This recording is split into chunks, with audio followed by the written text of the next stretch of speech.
Thank y'all for being here this afternoon. Economists and financial analysts have been warning of consequences of uncontrolled spending and failure to get our budget under control for several years.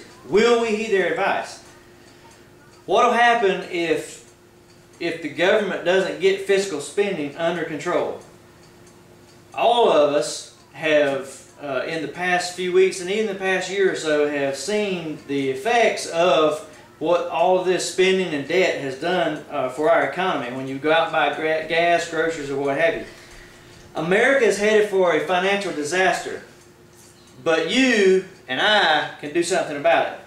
Today I want to share with you some information on where our country is headed, the massive social programs and under control spending or out of control spending that is causing this, and how taking action can lessen the effects and eventually get our economy under control.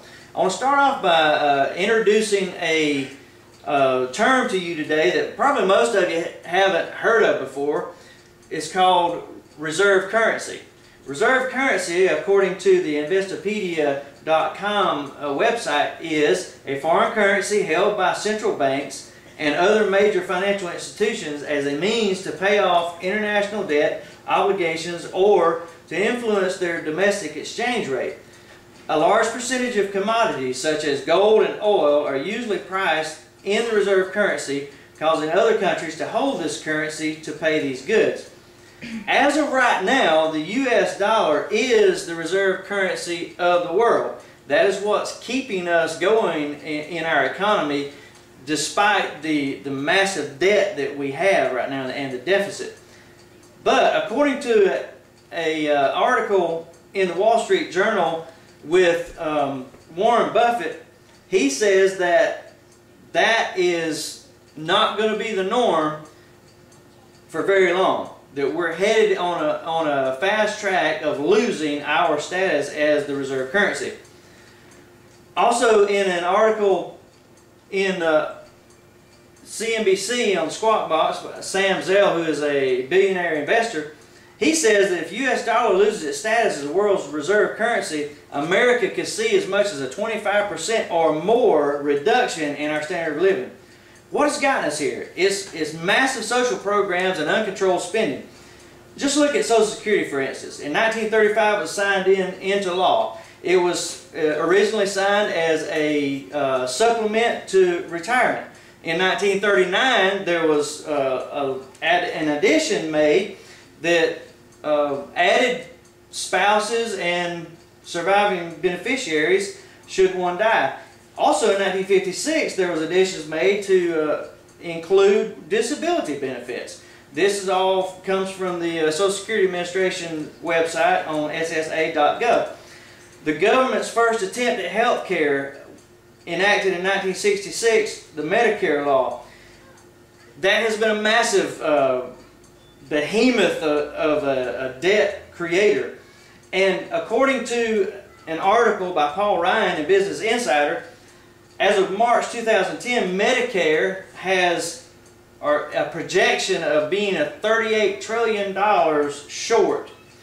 This, combined with the cost of continued wars in Iraq and Afghanistan and ineffective government bailouts, as we've seen, doesn't work, and uncontrolled spending in Congress, this has all placed America on a fast track to financial meltdown. But there is hope.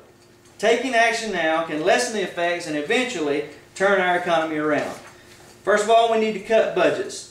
We can change course by demanding that our congressmen and women and representatives cut budgets across the board, not just one or two. Us as voters, we need to realize that we do have power and we need to utilize that power.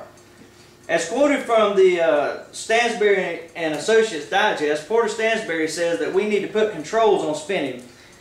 He says that we should first have a balanced budget amendment.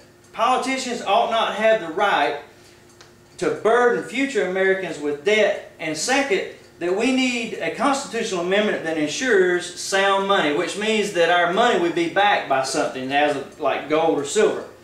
He also states that we should overhaul our tax system.